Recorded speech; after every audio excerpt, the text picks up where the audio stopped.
Salam Indonesia. Kawan-kawanku di seluruh Indonesia, selamat siang.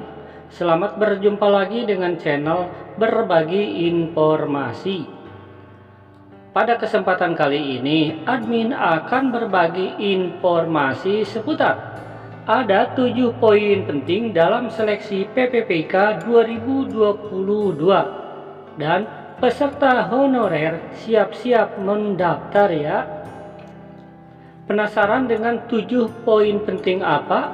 Simak terus video berikut ya, tapi jangan lupa klik dulu tombol subscribe-nya agar admin semakin semangat dalam mencari berita. Dan sekarang lanjut saja ke informasi berikutnya. Dikutip dari jpnn.com, ini merupakan berita terbaru hari ini. Dan judulnya ya, 7 info penting seleksi PPPK Guru 2022, siap-siap mendaftar ya. Nah, ini berita teranyar Minggu ya, 12 Juni 2022. Pemerintah memastikan akan menyelenggarakan seleksi pegawai pemerintah dengan perjanjian kerja atau PPPK untuk formasi guru pada tahun 2022 ini. Dan berikut adalah sejumlah informasi penting seputar seleksi PPPK Guru 2022. Di awal ada 7 poin penting. Langsung saja ya untuk poin yang pertama, peserta seleksi PPPK Guru 2022. Seleksi PPPK Guru tahun 2022 dapat diikuti oleh 2 kategori, yakni pelamar prioritas dan pelamar umum. Ya, jadi di sini ada 2 kategori pelamar. Yang kedua, pelamar prioritas seleksi PPPK Guru 2022. Seleksi PPPK Guru 2022 diprioritaskan untuk 3 kategori, yaitu pelamar 1, 2, dan 3. Ini penjelasannya. Untuk pelamar prioritas 1 yaitu tenaga honorer kategori 2, guru non ASN lulusan PPG, dan guru swasta yang memenuhi nilai ambang batas atau passing grade pada seleksi PPPK Guru 2021 tetapi belum mendapatkan formasi. Nah, ini masuknya ke dalam prioritas 1 ya, semuanya sudah memenuhi ambang batas ya atau nilai passing grade.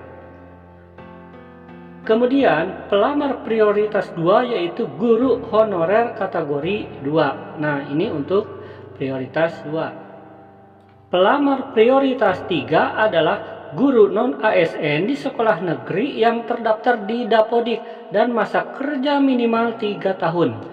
Jadi buat honorer yang terdaftar di sekolah negeri, ada di Dapodik, masa kerja minimal 3 tahun, ini masuk ke prioritas 3. Kemudian poin penting yang ketiga ya dalam seleksi PPPK 2022 yaitu lulusan pendidikan profesi guru atau PPG. Ini penjelasannya. Lulusan PPG yang terdaftar di database kelulusan PPG Kemendikbud Ristek serta pelamar yang terdaftar di Dapodik bisa melamar melalui kategori pelamar umum. Nah, jadi ada yang bertanya ya teman-teman, katanya masuk ke pelamar umum atau prioritas. Nah, di sini syaratnya ya untuk lulusan PPG yang terdaftar di database, kemudian kelulusan PPG Kemendikbud Ristek serta pelamar yang terdaftar di Dapodik. Ya, jadi ini masuknya ke kategori pelamar umum. Lanjut ke poin 4 yaitu seleksi kompetensi PPPK Guru 2022. Seleksi kompetensi bagi pelamar prioritas 1 menggunakan hasil seleksi tahun 2021. Untuk pelamar prioritas 2 dan prioritas 3 dilakukan dengan menilai kesesuaian kualifikasi akademik, kompetensi, kinerja, dan pemeriksaan latar belakang atau background check. Kemudian arahnya kita, Kemenpan RB tidak hanya ingin memenuhi kuantitas yang memang shortage atau kekurangan saat ini, tetapi yang memenuhi nilai ambang batas di tahun 2021 kita berikan prioritas, kata Alex. Dan poin penting yang kelima adalah seleksi kompetensi bagi pelamar umum PPPK Guru 2022. Ini penjelasannya. Seleksi kompetensi bagi pelamar umum masih sama dengan seleksi di tahun 2021. Seleksi dilakukan dengan CAT UNBK untuk memenuhi kesesuaian kompetensi manajerial, kompetensi teknik, dan kompetensi sosial kultural yang dimiliki oleh pelamar dengan standar kompetensi jabatan. Ini sama ya dengan tahun 2021. Peraturan Menpan RB nomor 20 tahun 2022 diharapkan dapat menjadi jalan keluar untuk pemenuhan kebutuhan guru, khususnya guru di daerah 3T, terdepan, terpencil, dan tertinggal. Dan poin yang keenam adalah guru lulus passing grade seleksi PPPK 2021. Direktur Jenderal Guru dan Tenaga Kependidikan Iwan Sahril menyampaikan mekanisme penempatan PPPK Guru tahun 2022. Pemenuhan kebutuhan diutamakan pada pelamar prioritas 1, di mana sebanyak 193.954 guru yang memenuhi nilai ambang batas atau passing grade pada seleksi PPPK 2021 ditempatkan di satuan pendidikan berdasarkan kebutuhan dan kuota yang tersedia di daerah tanpa mengikuti ujian kembali atau tidak ada tes lagi bagi 193.954 guru. Kenapa ini ya tidak ada tes? Karena memang sudah memenuhi passing grade ya. Kemudian untuk prioritas penempatan bagi yang sudah lulus nilai ambang batas pada seleksi PPPK 2021 dilakukan berdasarkan urutan kategori pelamar secara berurutan. Nah, ini urutan pengangkatannya ya, dimulai dari tenaga honorer kategori 2, kemudian guru non ASN di sekolah negeri, kemudian lulusan PPG, dan yang terakhir adalah guru swasta. Ini semuanya telah memenuhi ambang batas ya atau passing grade. Jika formasi belum terpenuhi, maka akan diisi oleh pelamar prioritas 2, yaitu guru honorer kategori 2, dan prioritas 3, yaitu guru non ASN di sekolah negeri yang terdaftar di Dapodik dengan masa kerjanya minimal 3 tahun.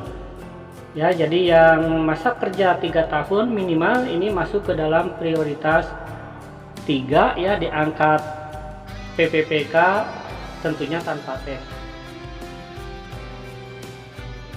Jika pada seleksi tersebut formasi masih tersedia, maka akan dibuka untuk seleksi selanjutnya, yaitu pelamar umum. Nah, jadi untuk pelamar umum ini menunggu formasi apabila masih ada dan setiap prioritas ini sudah terpenuhi. Jadi dilanjutkan dengan seleksi dari pelamar umum.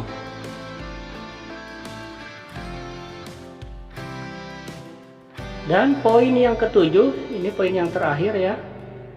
Iwan Sahril menjelaskan formasi tahun 2022 adalah penjumlahan dari sisa formasi 2021 dan formasi yang diusulkan Pemda untuk tahun 2022.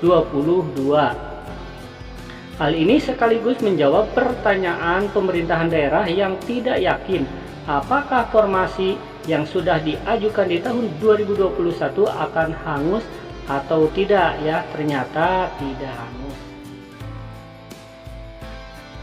Ya, itulah informasi hari ini, 7 poin penting ya dalam mempersiapkan seleksi PPPK 2022.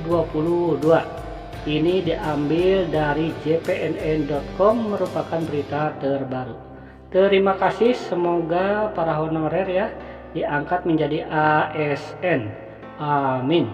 Wassalam.